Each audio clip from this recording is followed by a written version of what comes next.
है कि पाकिस्तान में जो इंटरेस्ट फ्री पाकिस्तान होना चाहिए, तो इंटरेस्ट फ्री पाकिस्तान के लिए आपके पास क्या प्लान है? हमारे पास यूईटी के, नस्ट के और नमल के तीनों यूनिवर्सिटीज के बेहतरीन प्रोफेसर जो इस पर काम कर चुके हैं, जिन्होंने पीएचडी की है। ऑल्टरनेट ये जो आप लोगों का निजाम है इकोनॉमी का, जो इस्लामिक इकोनॉमी की बात है बगैर सूद के, उसका पूरा मॉडल तैयार हो गया। आज इतना टाइम नहीं था, अगली प्रेस कॉन्फ्रेंस जो माइनॉरिटीज की अगली होगी उसमें निजाम अदलिया के बारे में भी, शहीद भाई निजाम अदलिया के बारे में भी आप यहाँ पे सारे जितने भी सारे मेजबान हैं, आपका इंटरेक्शन हम साथियों के साथ है। आप कोशिश ये कीजिए कि आप साथियों के सवाल लें, ये तासुर होगा कि आप अपने ही बंदों को सवाल करें। मेरा क्वेश्चन था उसके दादा के नाना एक पूरा विरासत है, यही तो मोदी से सियासत। आप बताएं, इमरान खान काउंसिल के इलेक्शन लड़ा, नवाज शरीफ काउंसिल, अच्छा नवाज शरीफ को छोड़ो, मरियम बीबी को किस खाते में पार्टी के शेयर में, बिलावल किस खाते में पार्टी के शेयर में, एक्सेप्टमेंट स्टूडेंट लीडर जो 10 साल से सड़कों पे ख्वार हो रहा है उसको हक नहीं। जी बहन, आपका सवाल था। मुझे ये बताइएगा सर कि हमेशा से यूथ की बात की जाती है, इमरान खान साहब भी करते हैं, आप भी कर रहे हैं, सेपरेशन ऑफ थॉट्स को कैसे डिफाइन करेंगे यूथ पेयर्स को ला के बीच में? देखिए, सबसे पहली बात ये कि हम लोगों ने पार्लियामेंट के अंदर एक यूथ पार्लियामेंट बना के रखेंगे, और तो पार्लियामेंट के अंदर इस तर्ज की कि जो जिस तरह आप लोगों ने अभी बंदियात में मुतारफ कराया ना कि यूथ की सीट्स होंगी, हम लोग यूथ की एक रिजर्व सीट्स रखेंगे, और रिजर्व सीट वो बाद में तय किया जाएगा, उस पर इलेक्शन होंगे या पार्टी डिसाइड करेगी, वो रखेंगे ताकि यूथ की नुमाइंदगी वो खुद करें। हाँ जी जावी साहब, वफाकी वज़ीर दाखिला कहते हैं कि किसी भी हुकूमत के ऊपर जब तक सर पर हाथ ना हो एस्टेब्लिशमेंट का, तब तक आपके सर पर एस्टेब्लिशमेंट का हाथ है। मेरे सर पे इन दो हस्तियों का हाथ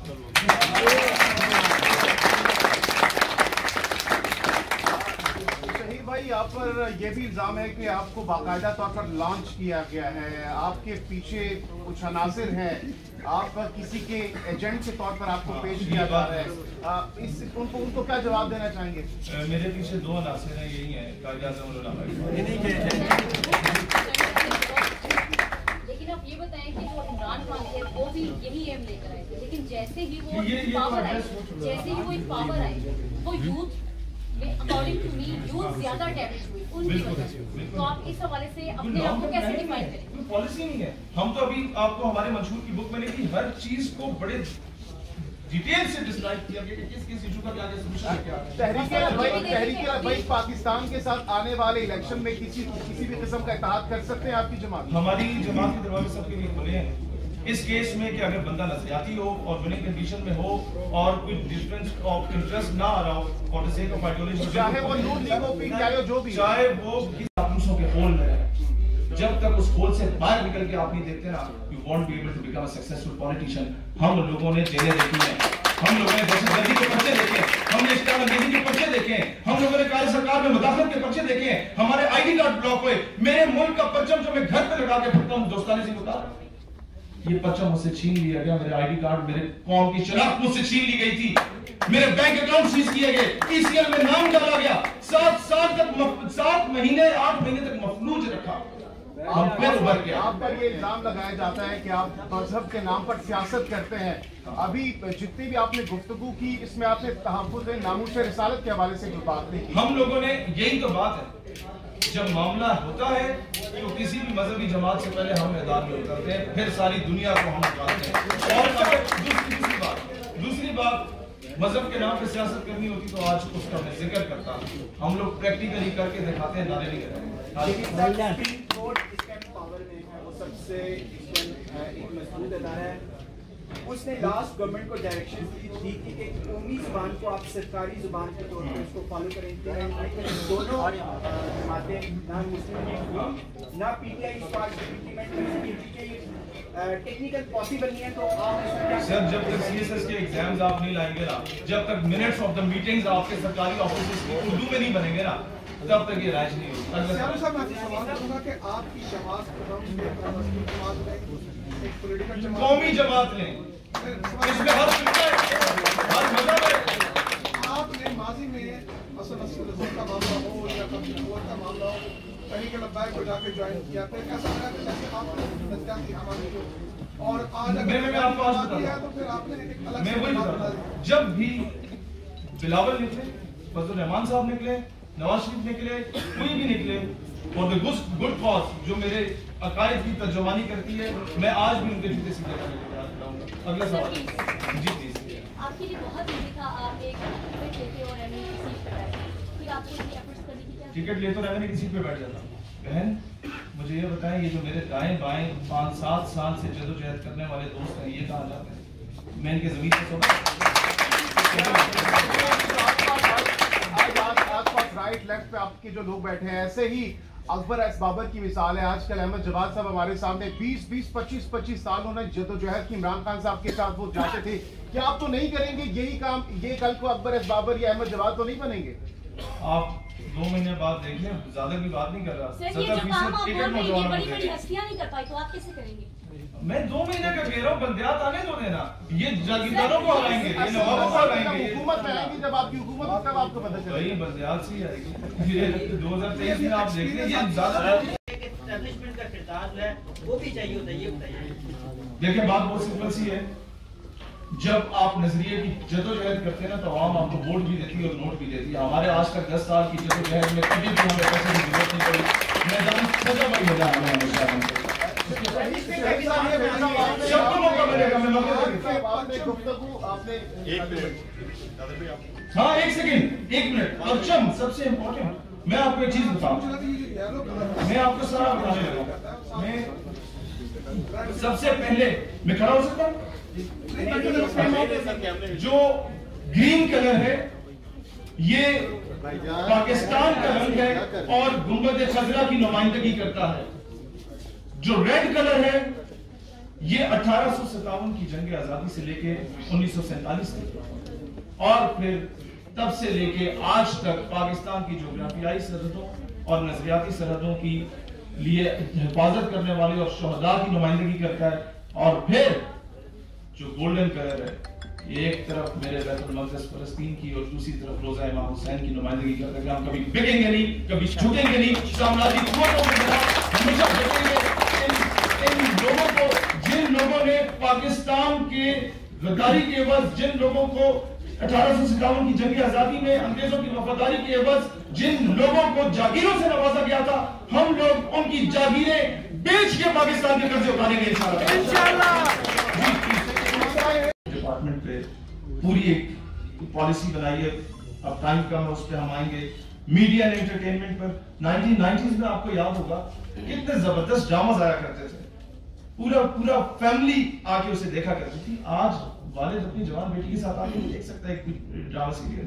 तो हम लोग ऐसे ड्रामास लेके आएंगे, ऐसी फिल्म इंडस्ट्री में बेहतरी लाएंगे कि जिससे हमारी मॉरल और एथिकल वैल्यूज को उनकी तरबियत की जाएगी। और उसके बाद हम लोग स्टूडेंट ऑर्गेनाइजेशंस की बहाली के लिए हमारे यहाँ पर हमारे साथी बैठे हैं, हमारे वकील हैं, ये हमारे यंग गर्ल्स फोर्स को लीड कर रहे हैं।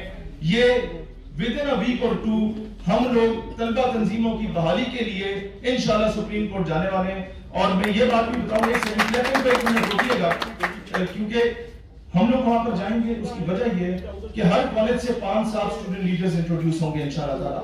हर कॉलेज से, यूनिवर्सिटी से आपको नजर आएगा ऐसे लोग मेन स्ट्रीम में आएंगे कि ये मौरूसी सियासत का खात्मा होगा। और उसके बाद मैं एक और चीज बताना चाहता हूँ कि हम लोगों ने पार्टी के अंदर खास नुमाइंदगी अपनी बहनों के लिए भी रखी। और उसके बाद हमेशा से पूछा जाता है कि जनाब ट्रांसजेंडर राइट्स, हमारे जो ख्वाजा सराफ कम्युनिटी उसके लिए बात नहीं की गई। मैं बहुत सिंपल सी बात करूं, पीपल्स पार्टी खुद को एक जमहूरी जमात कहती है, उसका हक बनता था कि ख्वाजा सराफ की बात करे, नून लीग का हक बनता था ख्वाजा सराफ की बात करे। लेकिन जब इन लोगों ने नहीं किया, हम लोग पाकिस्तान के तमाम गवर्नमेंट जॉब्स में ख्वाजा सराफ के लिए एक स्पेशल कोटा भी रखेंगे इंशाअल्लाह ताला, और पार्टी का टिकट भी देंगे। हमें वो बाद में बताएंगे कि कहां से टिकट दिया जाएगा। लेकिन उसके बाद एंड पे मैं एक मिनट मजीद लगेगा, ये है कि हम लोगों ने इंशाअल्लाह ताला पाकिस्तान में और स्पेशली जनूबी पंजाब और बलूचिस्तान में क्या काम करने जा रहे हैं। हम लोग नवाबों के जो मज़ारे काम करते हैं उनके बच्चों को टिकट देंगे पार्टी को इंशाअल्लाह ताला। और उसके बाद मैं बड़ी बात नहीं करता, इंशाअल्लाह हम लोगों ने हथकड़ियां हमारे हाथों में बंधी। मैं आज भी आपके 1-2 सहाफ़ी इस बात के गवाह भी हैं ये अभी भी अंगूठे का निशान है। मैं आज भी पेशी भुगत के आ रहा हूँ। सच बोलना बहुत महंगा पड़ता है यहाँ पर। हम थाने कचहरी का निज़ाम बेहतर करेंगे। यहाँ हम लोग यहाँ पर इंसाफ का यकसा निज़ाम होगा अमीर और गरीब के लिए इंशाअल्लाह ताला।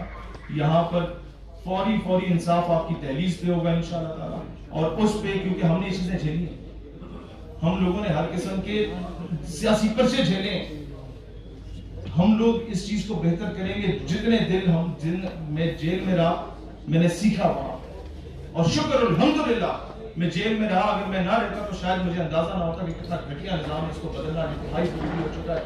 और इस कौम के लिए जेल में गया, इन नौजवानों के लिए जेल में गया, पाकिस्तान की सालमियत और बका के लिए जेल में गया, इसकी खुद मुख्तारी को बचाने के लिए हम जेल में गए, इसको एक आजाद रियासत बनाने के लिए जेल में गए।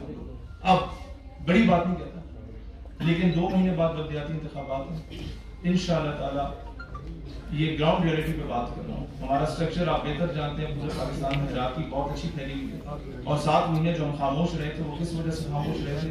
हम इन पे काम कर रहे थे, रिसर्च एंड डेवलपमेंट के डिपार्टमेंट पे, टेक्नोक्रेट्स पर पूरी टीम, तालीमी निसाब का अल्टरनेट क्या है उस पर पूरी टीम्स तरतीब दे दी गई है। और फिर पाकिस्तान के बलदियाती इंतखाबात में चौथी बड़ी जमात बनकर उभर आएंगे पाकिस्तान में। और दूसरी चीज, इस्लामाबाद में हमारी स्ट्रीट पावर भी जबरदस्त है, स्टूडेंट पावर भी जबरदस्त है, वकला पावर भी जबरदस्त है, और हर घर तक रसाई है। इस्लामाबाद का मेयर हमारी पार्टी का होगा इंशाअल्लाह। और गिलगित बल्तिस्तान में तालीमी जो रेशो है तालीम की वो बेहतरीन है, वहां के लोग इन चीजों को समझते हैं। लिहाजा गिलगित बल्तिस्तान में इंशाअल्लाह ताला हम लोग क्लीन स्वीप करेंगे बलदियाती इंतखाबात में, वहां का रिजर्व में, वहां के हुंजा में, वहां के दियामर में, वहां के स्पोर में, वहां गिलगित शहर में बेहतरीन किस्म की टीमें। हमारा फुटहोल्ड बड़ा स्ट्रॉन्ग हो चुका है वहां पर इन चीजों का काम होगा। अल्लाह ताला पाकिस्तान का हामी नासिर हो। कोई सवाल, हर किस्म के सवाल आप कर। उसके बाद ओवरसीज पाकिस्तानी जिसने ला के मौजूदा हुकूमत को एक मनसब पे बिठाया, मैं जिस मुल्क में भी गया मैं रात को 10 से 1 बजे तक पाकिस्तानी कैंप्स का विजिट करता था। उनके साथ सुतेली औलाद का सलूक किया गया, उनका कोई पुरसाने हाल नहीं। ओवरसीज पाकिस्तानी आपकी पाकिस्तान की इकोनॉमी को स्टेबल करने में अपना किरदार अदा करते हैं। और आज तक उनको जब उनके अम्मा अब्बा में से कोई फौत हो जाता है 4-4 दिन एम्बेसीज के बाहर धक्के खाते हैं, कोई उन्हें पूछने वाला नहीं होता। हमारा प्यारा दोस्त मशरकी पाकिस्तान बांग्लादेश, वो भी कोविड के दिनों में उन्होंने राशन पहुंचाया अपने एक मजदूर के लिए। हम लोगों ने फैसिलिटेट किया, हम लोगों ने उनको सुनने से इनकार कर दिया अपने पाकिस्तान को। हम लोगों ने वो बाप बेचारा 60 साल तक साल में 1 या 2 मरतबा महीने के लिए आता है, और जब ट्रक की बत्ती के पीछे लगाया रखा, यहां पर आवाम के साथ खिलवाड़ किया गया। यहां छोटे छोटे शहरों से जब भी किसी THQ में आप जाते हैं तो कहा जाता है इसे रावलपिंडी ले जाओ, इसे मुल्तान ले जाओ, जनूबी पंजाब पूरे को उठा के मुल्तान में फेंक दो, पूरे बलूचिस्तान जो आधा पाकिस्तान है उसको उठा के कोयटा फेंक दो, पूरे इंटीरियर सिंध को उठा के आप जो है वो कराची में फेंक दो। और मरीज जाते जाते रास्ते में दम तोड़ जाते। हम लोग इंशाअल्लाह ताला हर तहसील के THQ को अपग्रेड करवाएंगे इंशाअल्लाह ताला। यहां पर मजदूर का बच्चा मजदूर बनता है, सिवाय कुछ रेयर केसेस। यहां दिहाड़ीदार का बच्चा वही बनता है, मोची का बेटा मोची बनता है, सिवाय कुछ रेयर केसेस के। उसकी वजह क्या है कि जिन सरकारी स्कूलों में हमें तालीम दी जाती है वहां का कोई पुरसाने हाल नहीं है। दोस्तानी सी वकार, हम लोगों ने इसका मॉडल तैयार किया जो आज से पहले कभी तैयार नहीं किया गया, और वो इम्प्लीमेंट हो गया तो आने वाली नस्लें सवर जाएंगी। मॉडल ये है कि जिस दिन हमारा इख्तियार में हुआ, चाहे गवर्नमेंट में आने से पहले या बाद में, हम लोग ये कानून इम्प्लीमेंट करवाएंगे कि तमाम सरकारी मुलाजिमीन, चाहे MNA हो, MPA हो, सेनेटर हो, सीनियर ऑफिसर हो, किसी भी महकमे का, उसके लिए लाजमी करार दिया जाएगा कि उसके बच्चे 10वीं क्लास तक की जो बेसिक एजुकेशन है वो सरकारी स्कूल में किसान, मजदूर, हारी और गरीब आदमी के बच्चों के साथ एक ही क्लासरूम में बैठ के पढ़ेंगे। तब जाके दो नहीं एक पाकिस्तान का नैरेटिव सामने आएगा, तब जाके ये एक आजाद पाकिस्तान होगा जहां एक आम बहुत सारे सरप्राइजेस शेख भाई ने आपके लिए रखे हुए हैं, तो उसका भी हम ऐलान करेंगे। और इंशाल्लाह मेरी ये दुआ भी है और मुझे बड़ी उम्मीद है अपने अल्लाह से कि 2023 के इलेक्शन में पाकिस्तान की रूलिंग पार्टी ऊपर हम आपके सामने आएंगे इंशाल्लाह। मुबारक हो। सबसे पहले तो मैं अपने तमाम मीडिया की बहनें और भाई आप सबका शुक्रगुजार हूँ कि आप लोगों ने इन नौजवानों को इतनी इम्पोर्टेंस दी। देखें, पिछले 75 सालों से हर पॉलिटिकल पार्टी ने ये नारा लगाया कि ये जमातें नौजवानों की जमातें हैं, ये जमातें नौजवानों को मेन स्ट्रीम में लेके आएंगी। लेकिन आज पाकिस्तान की 75 साल तारीख के बाद it happened for the very first time कि एक ऐसी सियासी जमात मंजर आम पर आने वाली है, आ चुकी है, जिसकी सारी मरकजी क़यादत आप मेरे दाएं और बाएं देख सकते हैं, वो नौजवानों पर मुश्तमिल है। उसके बाद ये हम अचानक नहीं आए, ये 10 साल की तवील जदोजहद है। हमने कोई दरवाजा नहीं छोड़ा जिसपे हमने दस्तक न दी हो कि मेरे मुल्क का तालीमी निसाब और तालीमी निजाम यकसा हो। हमने कोई दरवाजा नहीं छोड़ा जिसपे जाके ये दस्तक ना दी हो कि मेरे मुल्क में अमीर और गरीब के लिए कानून के तकाज़े एक हो। हमने कोई ऐसा दरवाजा नहीं छोड़ा जिसपे जाके ये दस्तक ना दी हो कि मुर्गी चोरी करने वाले आप कई साल कैद कर लेते हैं और मुल्क का खजाना चोरी करने वाले को राय फरार दे दिया जाता है या उसे बेलगाम घोड़े की तरह छोड़ दिया जाता है। हमने कोई दरवाजा नहीं छोड़ा जिसपे जाके दस्तक ना दी हो कि मेरे मुल्क को आज के बाद कोई डिक्टेशन नहीं देगा।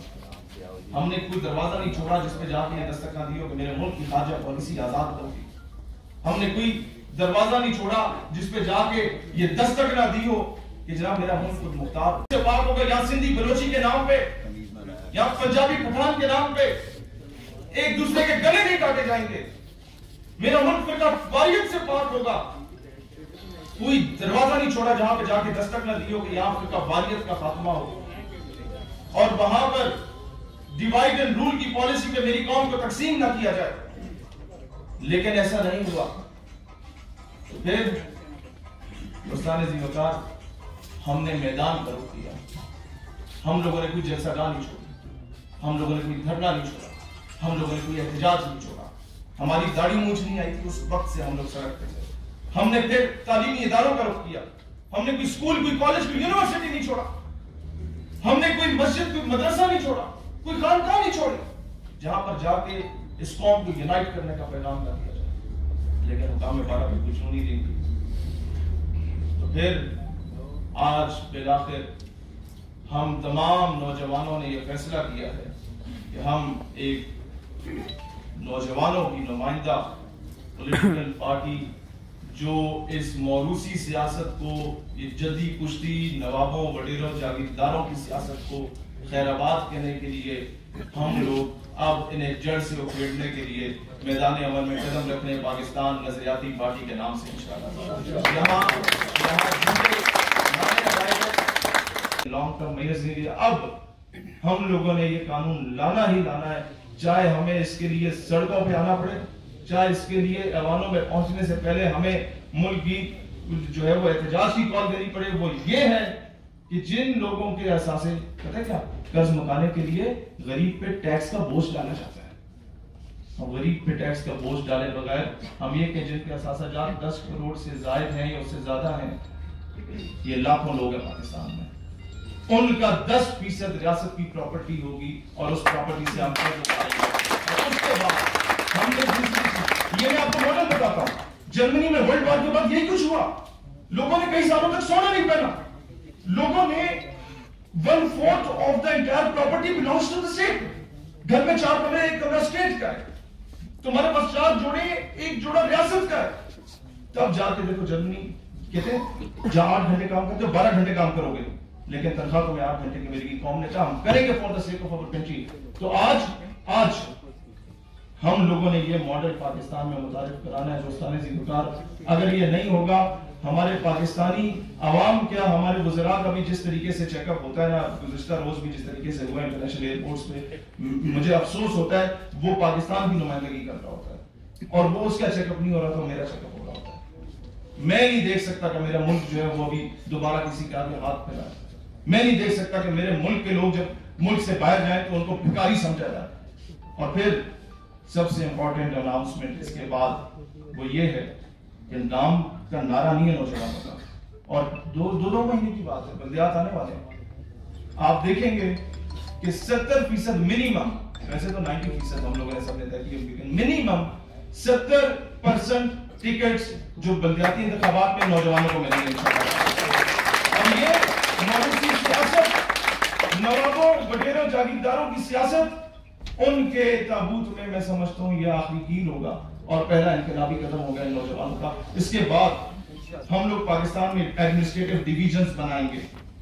सूबों को जो इजारादारी की ना पॉलिटिकल पार्टीज ने सूबों के ऊपर कि ये इसका है, मरसू मरसू फलाना जैसू, तुम्हारे मरसू मरसू के खाते में मेरा मशरकी पाकिस्तान उजड़ गया।